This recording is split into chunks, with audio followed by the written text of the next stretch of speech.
Você crê no poder da oração? Creia no poder da oração. Creia no poder da palavra de Deus. Tenha fé em nosso Senhor Jesus Cristo. Porque tudo é possível a uma pessoa que tem fé. Com fé é possível para você. Inclusive, diante das circunstâncias que te parecem impossíveis, irrealizáveis. Inclusive diante dos muros, das montanhas que você olha e acredita serem intransponíveis. Olha para um problema e diz: isso é maior do que eu não dou conta. Você sozinho não dá. Mas a fé une você a Deus. E ninguém pode se prover de fé. Ninguém. Eu não posso dar fé a mim mesmo. Eu não posso me abastecer por mim mesmo de fé. Eu dependo da palavra de Deus. A fé entra pelos ouvidos quando nós acolhemos no nosso coração a palavra de Deus. A semente de uma vida nova lançada no nosso coração. Você pode plantar muitas sementes. Até inclusive há um tempo atrás, num laboratório, desenvolveram uma semente artificial. Mas plantada ela não brotou. A gente pode até semear, acreditando que vai dar certo. Mas se você não semeia ou não permite que caia no seu coração a semente da vida, que só Deus pode dar e vem pela sua palavra, a fé não cresce, nem brota sequer. E muito menos se fortalece. Mas com a palavra de Deus, aumente a sua fé. Atos dos Apóstolos, capítulo 16, versículos do 13 ao 15. Diz aqui Paulo: no sábado, saíamos pela porta da cidade para um lugar junto ao rio, onde nos parecia haver oração. Sentados, começamos a falar com as mulheres que estavam aí reunidas. Uma delas chamava-se Lídia. Era comerciante de púrpura da cidade de Tiatira. Lídia acreditava em Deus e escutava com atenção. O Senhor abriu o coração dela para que aceitasse as palavras de Paulo. Após ter sido batizada, assim como toda a sua casa, ela convidou-nos: se achais que sou uma fiel do Senhor, vinde hospedar-vos em minha casa. E insistia muito conosco. Palavra do Senhor. Graças a Deus. É São Lucas quem faz essa narrativa, contando o que aconteceu com Paulo, né? No sábado saímos pela porta, com ele também, né? Ele estava junto. Saímos pela porta da cidade para um lugar junto ao rio, onde nos parecia haver oração. Se parecia porque não tinha. Mas parecer foi o suficiente para atraí-los para lá. E só aqui já dá um retiro para nós. Sabia que nesse trechinho dá para se fazer um retiro de um fim de semana inteirinho? Mas como, Márcio? Com uma pergunta: eu vou ao encontro de onde há oração? A oração me atrai. Quando eu vejo pessoas em oração, eu quero estar com elas? Ou aquilo me repele? Ou aquilo me afasta? Ou aquilo me retira? Não é? Porque a oração me perdoe a comparação, mas é que nem ovo para o anêmico, dá náusea, nojo para quem não gosta de rezar. Mas faz salivar quem está acostumado a comer um ovinho, né? Eu já tive nas duas situações. Hoje eu não posso ver um arrozinho com ovo que eu já estou salivando. Mas eu tive anemia e muitas vezes eu tive que encarar um ovo cru, e eu vou te dizer, quando chegava a hora, era uma luta, eu era obediente, mas ali nem à custa de ameaça, de pancada, eu abria a boca, tinha que abrir na marra e colocar, é difícil, não é? E a oração é assim para algumas pessoas. Tem gente que não vê a hora de encontrar os seus irmãos para orar, porque sabe que a oração não é vazia, e sabe que na oração está Deus, e atua a graça de Deus, e tudo a pessoa quer fazer na força de Deus e do seu Espírito Santo, até porque ela já sabe, por experiência própria, que ela sozinha não tem forças para boa parte das provações que está enfrentando. Mas para outras pessoas, quando vê, não é nem que a pessoa está rezando, quando vê certas 2 ou 3 pessoas reunidas ali, já diz: ih, eu já vou vazar daqui, porque esse povo só sabe rezar, não é? Porque daqui a pouco já vai começar a rezação. E é engraçado, sabe, gente? Porque quem tem vida de oração não é desse jeito, não.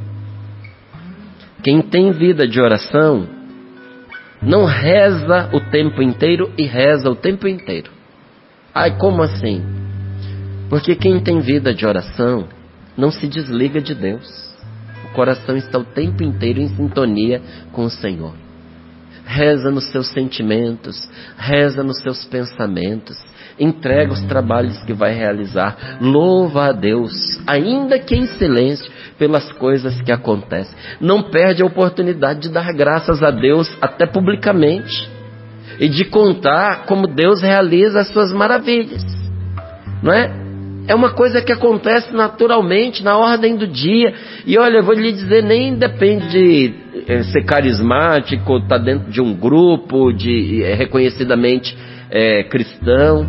Isso acontece muitas vezes dentro da sua casa, com a sua família. Tem muita gente que a avó, o avô, o tio, o pai, a mãe, é assim. Tem sempre uma palavra boa, uma palavra santa, uma palavra de gratidão, de louvor a Deus na boca. Você sabe por quê? Porque aquela pessoa está sempre em comunhão com Deus. Isso é rezar o tempo todo. Mas a pessoa que ora o tempo todo, ela tem os seus momentos fortes de oração. Até algumas pessoas, quando a gente convida para estar conosco nas peregrinações, a pessoa às vezes pensa assim: peregrinação, né? Deve terminar um terço, começa o outro, termina um terço, começa o outro. Reza. Só reza. Se a gente fizer assim, a gente não vive, entende? Não é desse jeito, mas de jeito nenhum. Né? Pelo menos nas que eu vou, não. Se você quer uma desse jeito, procura outra pessoa, porque não é assim lá, não. Não é em lugar nenhum na peregrinação, não. Tá vendo? Nós começamos o nosso dia com a oração. Meia hora, 40 minutinhos ali, e olha, tão bom. Porque aí a gente canta, a gente agradece a Deus, a gente se anima, a gente partilha a palavra de Deus, mas depois aquela palavra que foi partilhada é como o trigo no moinho, sabe? Já foi posto, vai moendo o dia inteiro e vai alimentando a gente. E é tão interessante que às vezes o que Deus falou conosco na manhã, às vezes no ônibus, né, indo para os trajetos, vai iluminando o nosso dia. Nossa, isso aí fez parte da nossa oração. Gente, isso foi uma resposta de Deus para mim. E foi isso na oração. E olha o que está acontecendo agora. É maravilhoso. Ao ponto de algumas pessoas chegarem ainda durante a peregrinação e dizer assim: eu encontrei aqui a resposta que eu nem esperava da parte de Deus. Eu já vi família ser reconstruída desse modo nas peregrinações. Já viajei com pessoas que tinham ido para a peregrinação como uma fase intermediária entre estar com o marido e separar-se. Porque a ideia era, voltando, acabar o casamento. Então, para não ser uma coisa tumultuada, agressiva, com rancor, a pessoa resolveu se afastar, fazer a peregrinação, para voltar melhor, para separar em paz. Funcionou ou não? Separação não aconteceu. O casamento refloresceu. A família ganhou força. Passou um tempo, estava lá o marido peregrinando junto com a gente também. Porque Deus pode o que a gente não pode. Só Deus muda o coração das pessoas, gente. E aí, além desse momento de oração que a gente tem, aí, claro, tem a oração do terço em algum momento do dia. Na hora da misericórdia a gente para poder fazer a oração a Jesus crucificado. Temos a celebração da Santa Missa. Mas esses são os momentos fortes de oração. Mas toda ela é imbuída do espírito de oração. Porque quem está em comunhão com Deus, meus queridos, não é hostil a rezar. Não é hostil. A oração é uma coisa que lhe é familiar. A oração é como ir buscar água na bica. Sabe? Sem água você tem sede, sem água você não faz a comida, né? Hoje você abre a torneira, tá lá. Mas antes não era assim. As pessoas tinham que buscar água na fonte, água na cisterna. Rezar é como buscar a água na bica, o tempo inteiro. Aí você diz, é um sofrimento rezar. Não, é a sua vida rezar. É saúde você rezar. É matar a sua sede. Quem nunca se alegrou, não é? À beira de um poço, ou segurando uma mangueira, né? Com água jorrando. Pergunte para as crianças o que é água para elas. Não é só para matar a sede, é para fazer festa. A oração transbordante põe a vida da gente em festa.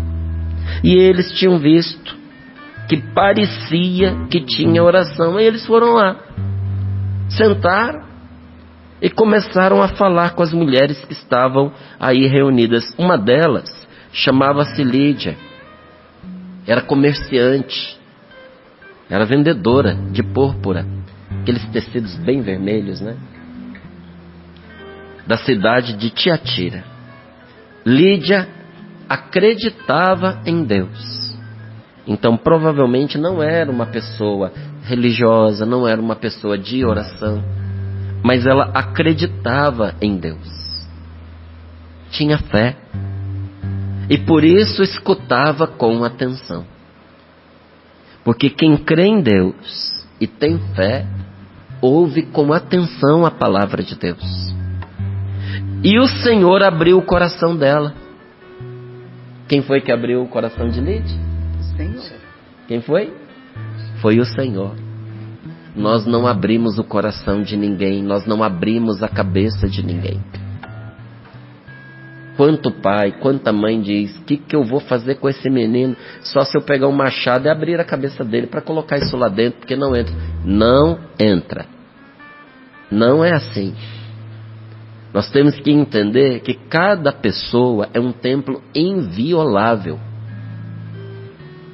Quem habita esse templo inviolável? A própria pessoa e Deus.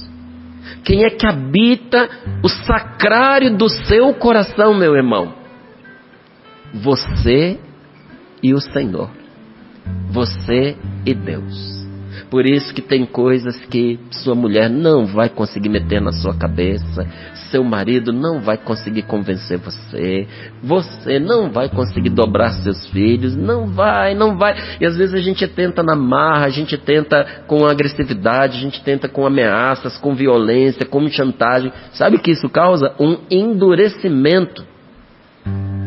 Tem pessoas que se tornaram ainda mais arredias a Deus depois que alguém dentro da sua família se converteu.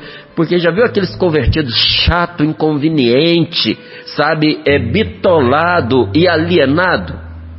Porque aí ele, não sei o que acontece com a pessoa, vive uma lavagem cerebral e ela quer fazer isso com os outros. Chega em casa, ela faz da vida das pessoas um inferno em nome de Deus. Então, em vez de aproximar de Deus, só afasta. Não sei se você já foi vítima de pessoas assim. Uma vez eu conversei com um homem que ele queria me levar para a igreja dele. Gente, eu tinha 14 anos. Era um assédio. Aonde eu estava, esse homem aparecia. Um dia eu me lembro, eu estava na aeronáutica, eu estava dormindo. Ele não podia entrar no meu alojamento porque ele era um subalterno. Eu estava dormindo, ele foi lá, queria entrar para me tirar da cama para me arrastar para a igreja dele. Homem inconveniente. Aí alguém foi lá e disse assim, ó, fulano quer entrar aqui no alojamento, você sabe que não pode. Eu falei, não deixa entrar não. Diz pra ele embora, não, porque ele disse que você falou que é na igreja. Eu falei, não falei nada. Ele que botou isso na cabeça dele. Pessoa inconveniente, vai criando preconceito na gente, até em relação às pessoas. Você não consegue nada assim, a não ser um robozinho, um clone. Entende? Você pode robotizar a pessoa. Qual que é o problema, Márcio? Se a pessoa for assim para algum culto, para alguma igreja, qual é o problema? É que às vezes entra de certa forma na cabeça, mas não desce ao coração. Quando vierem as dificuldades, como a pessoa não é convertida, toda aquela máscara cai. Você já viu gente que tem duplicidade de coração e tem duplicidade de comportamento?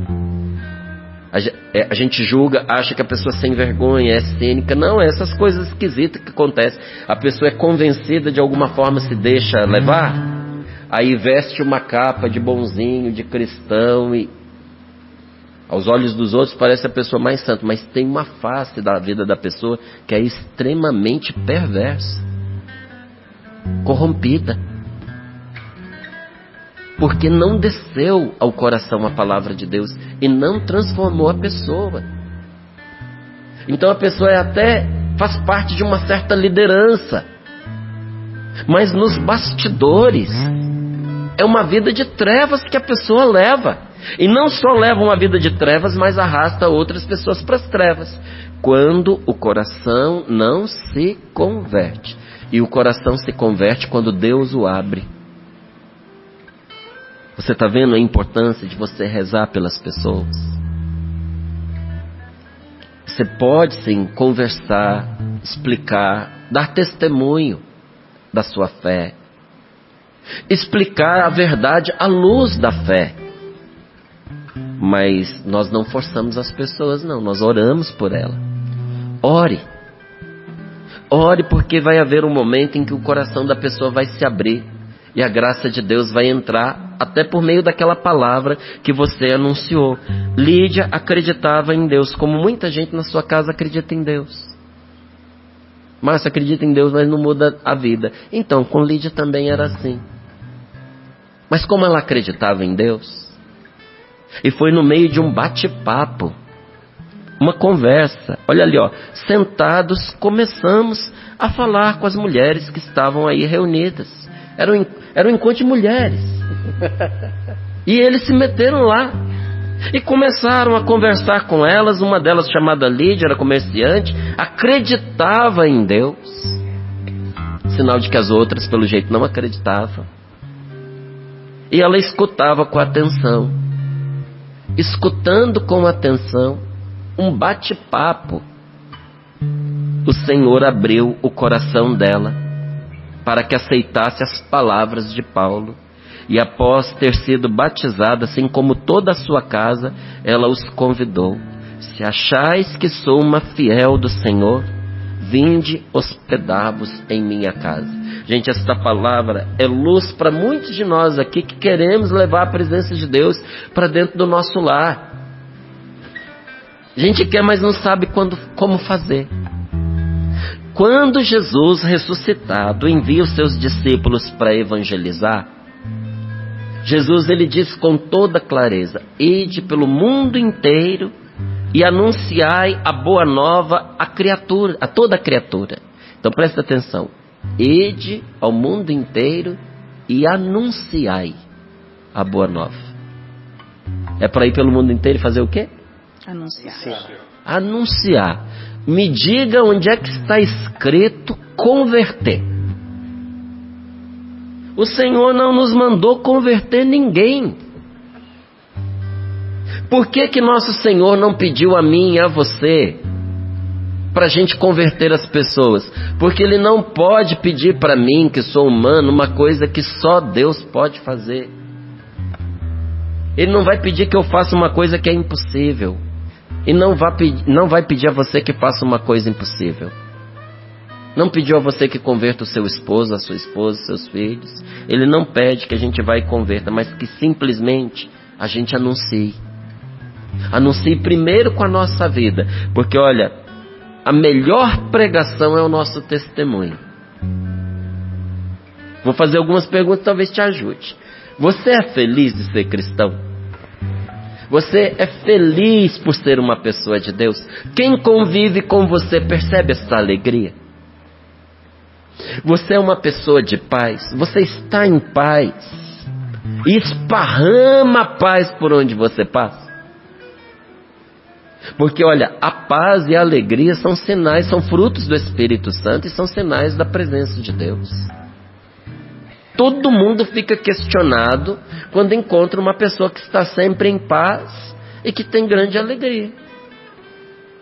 Não é? Até um dia eu contei aqui no Sorrindo para a Vida que uma pessoa falou assim, mas às vezes parece que você é menos humano, porque você está sempre do mesmo jeito, parece que você nunca está afetado com algumas coisas, você precisa demonstrar um pouco de perturbação. Já não basta as perturbações que a gente sofre, agora a gente vai ter que simular perturbação para os outros gostarem da gente. Não, eu falei, pode deixar desgostando mesmo. Porque é um sinal que até incomoda. Quando vai dia, vem noite, vai dia, vem tribulações, vem momentos de alegria, situações que ameaçam, e você tá sempre do mesmo jeito. Porque a sua paz não foi posta nas coisas. E nem foi posta em pessoas falíveis. A minha paz vem da confiança que eu tenho em Deus. Gente, eu não mereço, mas eu confio em Deus. Confio em Deus que me buscou perdido como eu estava. Confio em Deus que me buscou no meio das minhas tristezas. Confio em Deus que me buscou no meio dos meus pensamentos de morte. Confio em Deus que me pegou do meio das minhas perversões. E quando eu estava tão afastado dele, não porque eu odiasse e que eu não gostasse de Deus, não era por causa disso. É que eu não tinha nenhum relacionamento com ele. Eu era como Lídia, eu acreditava em Deus. Mas para mim ele era uma pessoa distante. Eu praticamente não pedia nada a ele, porque eu não confiava que ele fosse me dar. E eu vivia uma vida triste, amargurada, sem paz, por um monte de coisinhas pequenas que vão se juntando dentro de nós e tem grande peso, sabe? Quando você não tem Deus na sua vida, qualquer porcaria tem peso demais. Você já viu aquela balança de 2 pratos que tem na feira? Aquela balança antiga, que aí o cara tem lá o peso, né? De 1 quilo, de 50 gramas, de 500 gramas.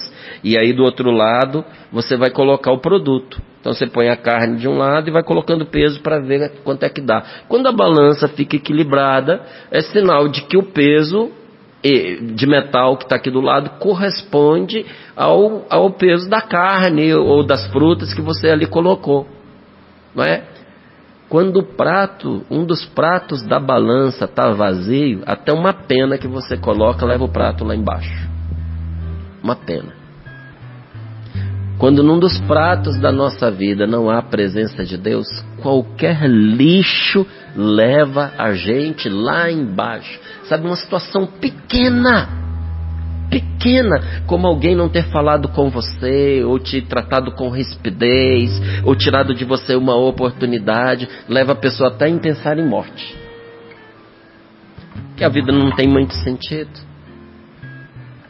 Jesus foi me buscar nesse momento da minha vida. E depois que ele entrou, nunca mais eu perdi a minha paz. Nunca mais. Essa paz já esteve ameaçada, inúmeras vezes. Essa paz já foi atacada muitas vezes. Essa paz já foi de certa forma perturbada muitas vezes. E você perdeu a paz? Não. Porque a minha paz não está nas coisas, a minha paz não está em certas pessoas. A minha paz está em nosso Senhor Jesus Cristo. A minha paz está em Deus. E quando a sua paz está em Deus, o seu coração sossega. Louvado seja Deus por isso. Então eu lhe digo, o Senhor não pede a você que vá e converta as pessoas, mas que simplesmente dê testemunho com a sua paz, com a sua alegria. com a sua maneira nova de ser. E pode ficar tranquilo porque vão te perguntar. E quando perguntarem por que você é desse jeito, você pode dizer com um sorriso nos lábios: porque eu tenho Deus na minha vida, porque eu tenho Deus no meu coração. Ou às vezes a gente deixa a pessoa intrigada, se perguntando, sabe, o que tem de diferente nessa pessoa? Uma hora ela encontra. Ela descobre que é a presença de Deus, que faz toda a diferença na vida da gente. Então nós precisamos testemunhar, porque somos testemunhas, né, daquilo que nós temos visto e ouvido. Inclusive a palavra de Deus nos diz isso, do nosso encontro pessoal com Jesus, da efusão do Espírito Santo que nós recebemos quando vivemos essa experiência profunda de Deus. Recebereis o Espírito Santo e Ele vos dará poder, e sereis minhas testemunhas. Cheios de Deus, o nosso testemunho tem poder. Sem Deus, nosso testemunho é vazio, é desacreditável, é desacreditado. Mas com Deus, as palavras que nós dizemos têm peso. Não sei, você já viveu a experiência de às vezes você dizer uma coisa que até para você tem peso, que você falou: nossa, meu Deus, o que foi que eu acabei de dizer? Porque você percebe o peso que há nas suas palavras. E eu não estou dizendo aqui peso de desgraça, de maldição, porque a gente não foi chamado para isso. É peso de graça, de orientação, de transformação, de sentido para a vida. Então a nossa responsabilidade se resume em nós sermos testemunhas. Porque só o Espírito Santo é quem converte os corações. Quem vai converter o coração deste filho que você pergunta: eu não sei o que foi que eu fiz de errado para ele se desviar assim? Meu Deus, onde foi que eu errei? Se você acertou, se você errou, isso não importa. Importa que a condição que ele está agora é difícil e que só Deus pode converter o coração dele. O que você pode fazer? Com toda confiança, rezar a Deus. Porque Deus vai ser a resposta para o seu filho. Rezar e confiar. Porque Deus vai ser a resposta para esse moço, para essa moça. A oração pode mais, gente. Olha, a oração ela traz respostas em situações inesperadas, de modo inesperado, por meio de pessoas inesperadas. Eu vivi uma experiência de um dia tão difícil e tão cheio de graça para mim, que você não vai acreditar. Como é que pode um dia de tanta provação e penúria ser um dia de tanta graça? Eu morava em São Paulo, ali na Zona Norte, em Santana, e a Rose estava grávida de 8 meses. Nós não tínhamos o berço do neném, não tínhamos nada. Nem o bercinho a gente tinha. E ela esperou com toda a paciência, sem tocar muito nesse assunto. Quando fez 8 meses, ela virou para mim e disse assim: meu amor, o neném está chegando. 8 meses, a qualquer momento agora, ele nasce. E a gente não tem um bercinho. Como é que nós vamos fazer? E eu estava quase saindo para uma missão na Zona Leste de São Paulo. E respondi para ela assim, eu falei: meu amor, nós vamos fazer como toda pessoa pobre faz. Não foi essa a nossa escolha de entrar para uma comunidade que vive dessa forma? Falei: nós vamos colocar um plástico no chão para não passar umidade, vamos colocar um papelão limpinho, bem cortadinho, vamos colocar um cobertorzinho para ficar macio, e aí a gente, acho que o colchãozinho a gente consegue comprar. A gente põe o colchãozinho, a casa é muito limpinha, você é muito asseada, então vai dormir no chão. Aí você imagina uma mãe que vai ter o seu primeiro filho ouvindo uma coisa dessa, né? Essa praticidade masculina levada ao extremo, né? Quase sou crueldade. Exatamente, quase cruel a resposta. Mas não era cruel porque era sincera. Não pense que eu estava assim, iludido e enfeitando, não, ou brincando com ela, não. Era o que a gente tinha. Aí ela olhou para mim como quem não acreditava no que estava escutando, e eu rapidamente corrigi e disse: a outra coisa que nós podemos fazer é rezar. E pedir a Deus, saída pela tangente ali, né? Rezar, vamos pedir a Deus. Mas aquilo ficou dentro do meu coração. E eu a caminho lá da Zona Leste, porque era uma noite de preparação para o Pentecostes. E eu tinha 1h30 para pregar e para rezar naquela noite. A igreja estava lotada. Mas eu não sei o que aconteceu entre o padre e as pessoas que estavam organizando o encontro. E o padre estava muito chateado com eles e sabotou a noite do encontro para que eles não pudessem realizar aquela atividade e para que não tivesse qualquer possibilidade de realização. O padre marcou a missa no horário do encontro e acabou. Então, na hora que eu cheguei lá, as pessoas vieram falar para mim assim: Márcio, que triste, que pena. Aconteceu isso, me contou. Aí eles acharam que eu ia ficar magoado, entristecido, com raiva. Eu falei: gente, a missa é mais do que qualquer encontro de oração que a gente possa fazer.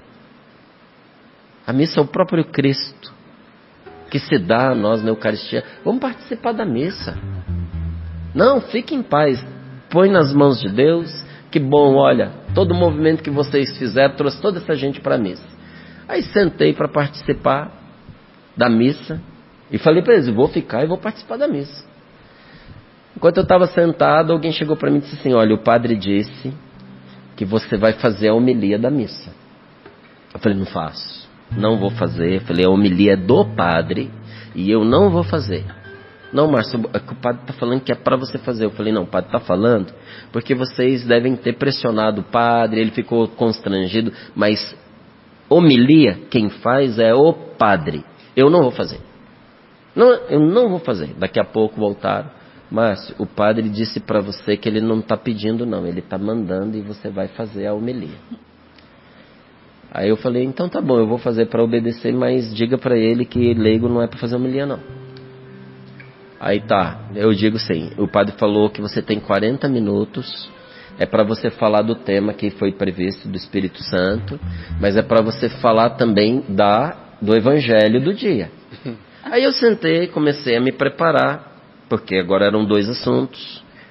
Não passou 5 minutos, veio outra pessoa e disse assim: ô Márcio, o padre pediu para falar com você, que é para você falar da noite do encontro, da homilia, do Evangelho do dia, e você precisa falar também da campanha da fraternidade. Então são 3. Ele falou: você tem meia hora. Então aumentou o tema e diminuiu mais 10 minutos. Eu comecei lá a rascunhar de novo. Daqui a pouco veio outra pessoa. Disse: Márcio, hoje também é missa de 7º dia de uma família que vai estar aqui, representando aí uma pessoa falecida, e você precisa fazer menção, e você tem 20 minutos. Ele estava brincando comigo. Essa era a verdade. Falei: tá bom. Na hora que eu percebi que ele estava brincando comigo, aí é que eu levei a sério mesmo. E olha, desci mesmo e me humilhei. Falei: eu vou fazer exatamente o que esse homem está dizendo. Vou fazer. É o único jeito. Não adianta a gente pegar e se opor de forma orgulhosa, agressiva, malcriada. Não, deixa ele me pisar, não tem problema não. Eu falei: sim, senhor, eu vou fazer para deixar. Aí daqui a pouco veio mais uma pessoa e disse: o padre está chamando você lá dentro. Aí eu fui. Ele estava na sacristia. Aí eu disse: padre, eu não me importo de participar da missa. Eu estou feliz de participar da missa.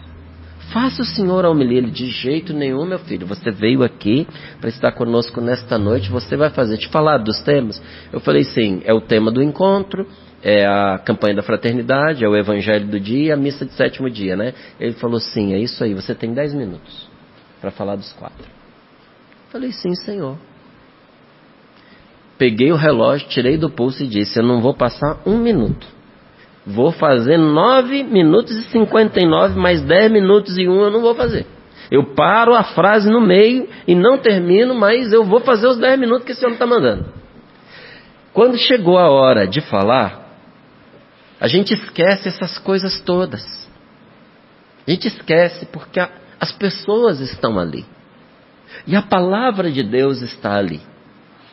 E quando eu vi, eu estava ali pregando.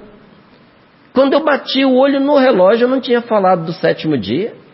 E eu não tinha 2 minutos e meio. Então os meus olhos correram os bancos da frente e eu vi uma mulher sentada chorosa. Eu falei, é ela. Eu falei, pelo tipo de choro, deve ser o filho dela. Porque ninguém me falou nada. Então eu virei para aquela senhora e disse, minha senhora, é a senhora quem veio para a missa do 7º dia? Aí ela fez com a cabeça que sim. Aí eu perguntei, foi seu filho que morreu? Aí ela disse, sim. Só isso. Aí eu perguntei a ela, esse filho, ele foi o filho que a senhora queria? Ela falou, não. Ele lhe deu muitos gostos na sua vida? Ela, não, ele me deu muitos desgostos. Falei, seu filho fez a senhora sofrer? Ela, muito. Falei, se agora, nesse momento, a senhora pudesse escolher, sendo mãe dele, que se decepcionou, que se feriu, se frustrou com ele, se a senhora pudesse escolher entre ele ir para o céu e ele pagar por tudo que ele fez, a senhora sofrer sendo condenado e indo para o inferno, o que a senhora escolheria? Ela falou, se eu soubesse que o meu filho se salvaria, eu daria a minha vida por ele aqui agora. Falei, a senhora morreria por um filho que decepcionou a senhora e lhe desgostou? Ela, com muita alegria, eu morreria por ele. Eu falei, pois é, a senhora o seu filho desgostou e decepcionou, mas não a Jesus. Porque quando Deus criou seu filho, já sabia todas as trapalhadas que ele ia fazer no decorrer da vida. Então não tem como você decepcionar uma pessoa que já sabe o que vai acontecer. E mesmo com tudo que seu filho fez de errado, Deus olhou para ele e acreditou que ele valia a pena e por isso Deus o criou. E eu quero lhe dizer uma coisa, Deus ama esse rapaz mais do que a senhora jamais conseguiu amar na sua vida. E se a senhora, com todo o amor que tem por ele, a senhora morreria por ele agora para que ele pudesse ir para o céu, a senhora que não pode dar o céu para ele, eu quero lhe dizer, Jesus morreu por ele e pode dar o céu para ele. Falei, então a senhora fique em paz. E me veio uma coisa na cabeça que eu não sei lhe dizer de onde tirei, se não foi inspiração de Deus. Virei para ela e disse assim, há um tempo atrás, não se enterrava em cemitérios cristãos uma pessoa, por exemplo, que tivesse tirado a própria vida, porque era considerado um pecado de desespero. Então era considerado que a pessoa se perdeu definitivamente. E a frase, eu me lembro certinho que veio na minha cabeça, eu lembro até hoje, eu disse assim, entre a corda que aperta no pescoço e o último suspiro da pessoa, existe um tempo e um abismo que se chama misericórdia de Deus. Só Deus sabe o que acontece naquele momento. O rapaz tinha se enforcado, ninguém sabia, nem eu. Essa mulher se sentou do meu lado e disse assim, meu filho, eu vinha pelo caminho pedindo a Deus uma palavra se o meu filho tinha ou não se salvado. Essa era a minha oração. E você, sem saber, me deu a resposta. Por essa palavra que você me deu, essa missa valeu para mim. Aí naquela hora eu fiquei comovido e comecei a lacrimejar, porque eu me segurei para não chorar na frente dela, por causa de tudo que eu tinha vivido, de humilhação. Eu deixei minha esposa grávida em casa. Todo mundo sabe o que é você sair da Zona Norte para a Zona Leste, em horário de rush em São Paulo. Olha, foi difícil chegar ali e viver tudo aquilo. E agora Deus estava me mostrando que Ele é Deus, Ele que sabe como fazer as coisas, e que a gente tem que botar a viola no saco e fazer o que Ele manda. Aí essa senhora se levantou e eu comecei a chorar. E sentou uma outra do meu lado e disse assim, ô Márcio, desculpa, estou vendo que você está aí emocionado, rezando. Mas eu estava ali no sacrário, rezando por você, quando alguém disse que a sua esposa está grávida. Aí eu falei, sim, minha esposa está grávida. Aí ela falou, quantos meses ela está de gravidez? Eu falei, 8 meses. Ela, rapaz, que pena. Eu falei, mas que pena por quê? Ela falou, porque eu estava rezando. E Jesus colocou no meu coração que eu tinha que dar o berço para ela. O berço do bebê. Mas com 8 meses de gravidez, você já tem o bercinho? Eu falei, tem não. Não tem? Ela, vocês não têm? Eu falei, não tem não. Ela falou, eu posso dar o berço? Eu falei, pode. Fique à vontade para dar o berço. Então, quando ela se levantou, eu chorava e ria ao mesmo tempo. Porque é engraçado o que Deus faz, mas é emocionante. E eu ri ainda mais, porque eu imaginava chegando em casa e contando para minha esposa o que havia acontecido e vendo a cara dela, porque eu vi a cara da minha esposa quando eu saí de lá depois da resposta que eu dei. Agora eu queria ver a cara dela, eu contando para ela que a gente tinha ganhado o berço. Ia ser inacreditável. E só de pensar nisso eu ria, mas eu ria de chorar. Aí estava louvando a Deus porque aquela senhora resolveu ter os filhos dela mais tardiamente, né? Porque ela já era uma pessoa de meia idade. Falei, graças a Deus, vou herdar o bercinho. Aí ela veio, sentou de novo e disse assim, olha, mas se eu der só o berço e alguém der a cômoda, não combina, posso dar a cômoda também? Eu falei, fique à vontade. Terminado ali o encontro, ela veio e entregou um cartãozinho para mim e disse assim, olha, no sábado eu passo para ir com vocês para retirar. Era novo. Eu achava que era usado. Ela falou, vá numa loja, só não me compre porcaria. Ou compra de metal, ou compra de madeira maciça, do gosto de vocês, não se preocupem com o preço. No sábado eu pego vocês em casa e a gente vai lá para poder retirar. Esse bercinho foi o bercinho dos meus filhos, foi o bercinho de quase todos os filhos da Marcinha e do Adenilson, e continua por aí, entende? Não foi só para mim, foi para muitas pessoas. Porque Deus, Ele fala conosco quando nós nos abrimos em oração e nos dispomos a evangelizar. A palavra de Deus abre corações, meus amigos. E se vocês me permitirem, a gente continua essa pregação amanhã, porque ela foi completamente mudada nesse dia. Eu não cheguei nem num quinto dela, né? Eu percebi, nem virou a folhinha. Nem virei minha folhinha aqui. Eu estou nas duas primeiras anotações. Mas achei que era importante dar a você esse testemunho e lhe dizer que Deus fala de maneira inusitada quando nós nos abrimos. Que a nossa parte é testemunhar a obra de Deus, a ação de Deus. É o Senhor quem converte os corações. É o Senhor quem cura o coração ferido da mãe do rapaz que se matou. É o Senhor que aplaca a indisposição que estava no coração daquele sacerdote, que depois se abriu. E eu voltei muitas vezes àquela comunidade, inclusive a convite daquele padre. Porque a minha postura não foi arrogante, ela foi humilde. E não é porque eu sou uma pessoa humilde não, viu? Mas porque eu obedeci ao Senhor e me humilhei. Por dentro você não sabe quanto custou, mas eu me humilhei. Não é? É a palavra de Deus que nos fala diante de uma situação que a gente tem de necessidade, como a gente precisava daquele berço. E querendo ou não, aquela palavra que eu disse foi testemunho e resposta para minha esposa. Tenha fé em Deus, testemunhe o que o Senhor tem feito na sua vida, dê as razões da sua fé e da sua esperança para quem pergunta a você e ore. E ore porque milagres acontecerão. Na simplicidade das coisas, no decorrer da vida. Às vezes os milagres de Deus são tão discretos que tem pessoas que têm coragem de chamá-los de coincidência. Mas eu não chamo não. Eu sei que eles são manifestações.